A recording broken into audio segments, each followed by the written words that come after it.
Okay, store 413, customer Wisner. This is a house call for an issue that we had with fitment. And this is a good training deal for designers. So I'm going to make this video as a design tips and tricks as well as information about what we had to do here today. So this is your classic cooktop with oven, okay? And a lot of customers are now moving back to this. They want to have that built-in look experience, but they want to have separated pieces. There's two things you have to know about that before you recommend this to a customer. Number one, they have to have a thicker countertop generally. See, this countertop is the butcher block. Well, that's 1.5 inches thick. Granite countertops are 1.25 inches. So granite countertops exacerbate this issue, okay, because of how thin they are. But the second thing you have to tell the customer, if they had a freestanding stove before, that this is basically going to cost twice as much to do, and they're going to have an electrician pull a separate line. That cooktop takes 30 amps or itself, but the underlying oven is going to pull 40 if it's a convection. So you're going to have two 220 lines, one for the 40 amp connection, one for the 30 amp connection. Well, there's only so much box. There's no room in there to put all that stuff.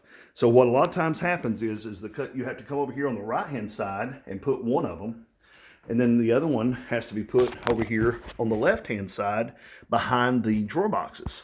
And again, you've got to have an electrician come back. They have to pull that wire separately. They have to put those after the hole's been cut. They have to put those wires independently from each other. There's a lot of things that customers don't realize sometimes with this separation that has to be done, and it's really a headache for them if you don't tell them up front about what has to be done. So let's go over the process now that we've explained kind of what we have here. This is a Shenandoah cabinet with a 30.5-inch face frame. Okay.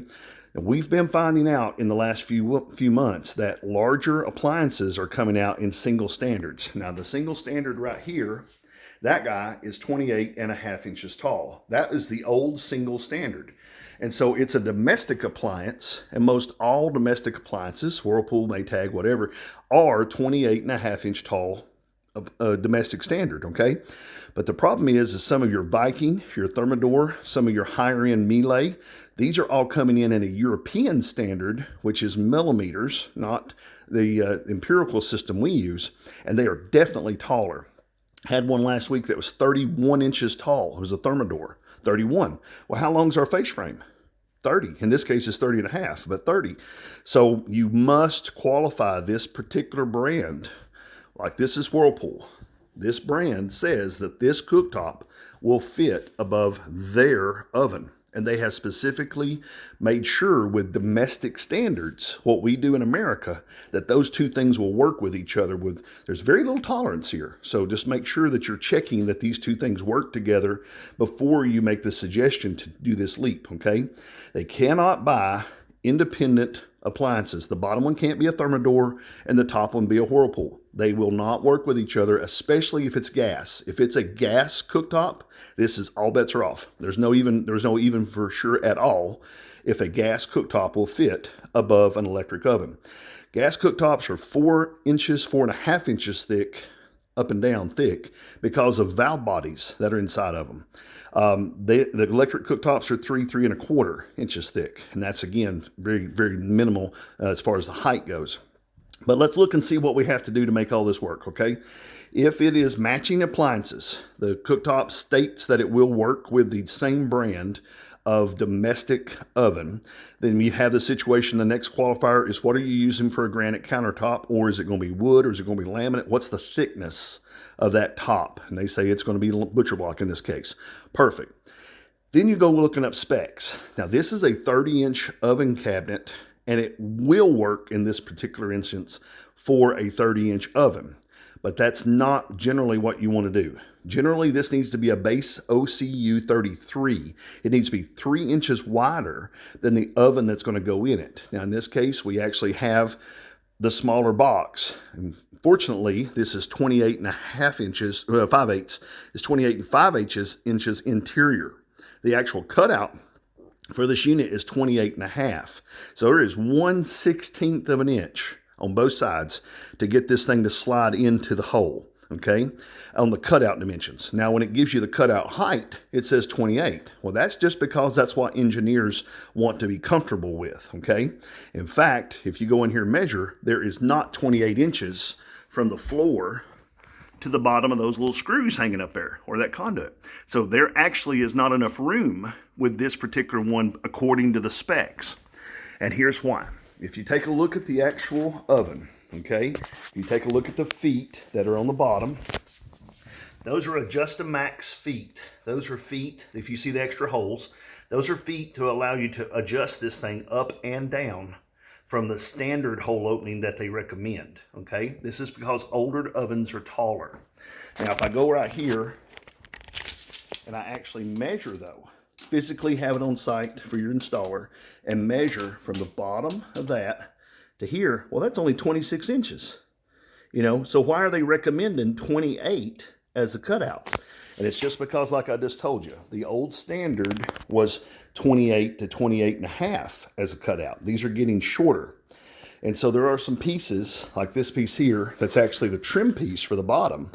But then this guy that comes in the box actually is a piece that screws onto the bottom of the cabinet in a remodel situation and hides that extra gap with a piece of stainless where it looks pretty. Then this guy here sits on top of it and allows you to have the finished piece on the bottom that you need for the stove to work correctly. So when you cut this out, you want to cut it out with a jigsaw. You want to pad the bottom of your jigsaw with some blue tape.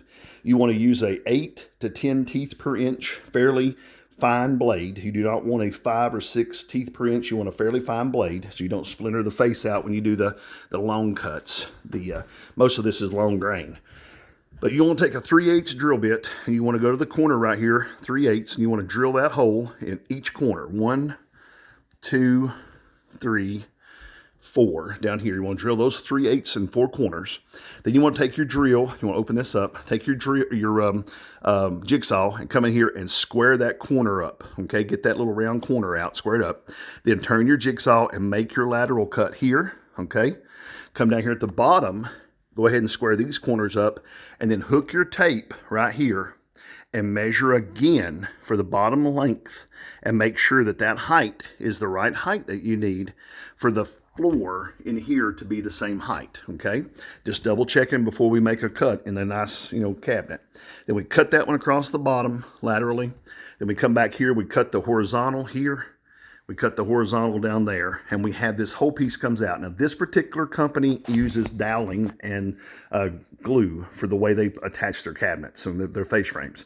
So there's nothing in here that's going to hit your blade, but you need to have a few extra blades because if you look in the corner, we're having to cut this all the way. Those are staples. Okay, so those staples are going to get into your blade a time or two, about 30 times. You're going to need to change blades when you do these upright cuts. That's the reason we did the horizontal cut here, or the lateral cut here, and the lateral cut there first, because you're going to eat a blade up when you start going up and down right here.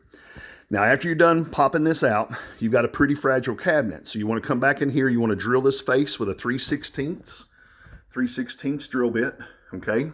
And that's up to this gap. These particular cabinets didn't have any face frame screws.